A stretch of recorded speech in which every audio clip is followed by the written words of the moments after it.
Viral AKBP Akhirudin ugal-ugalan naik moge, Ahmad Saroni cabut kartunya jika anggota Harley Davidson Klub Indonesia. Ketua Umum Harley Davidson Klub Indonesia Ahmad Saroni meminta Ketua HDCI Sumatera Utara untuk mencabut kartu anggota AKBP Akhirudin Hasibuan jika tercatat sebagai anggota HDCI Sumut. Hal tersebut disampaikan Ahmad Saroni putut dari unggahan AKBP Akhirudin Hasibuan bermotor ugal-ugalan.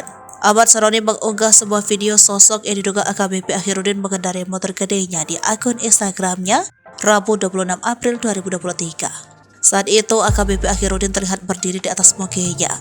Ahmad Saroni juga menyinggung perilaku AKBP Akhirudin yang tidak pantas dan menghimbau kepada semua teman-teman HDCI wajib ramah dan santun di jalan.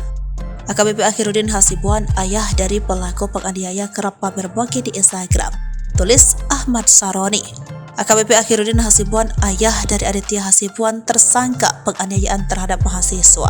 Tak hanya itu saja, usai mengomentari aksi AKBP Akhirudin mengendarai moge dengan ugal-ugalan, Ahmad Saroni juga membahas soal kasus penganiayaan yang dilakukan putra sang perwira. Pasalnya diketahui jika AKBP Akhirudin diduga terlibat karena membiarkan putranya Aditya melakukan penganiayaan pada mahasiswa bernama Ken Admiral.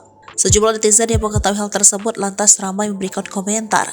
Tak sedikit yang sepakat dengan pernyataan Ahmad Saroni untuk memberikan sanksi terhadap AKBP Akhirudin.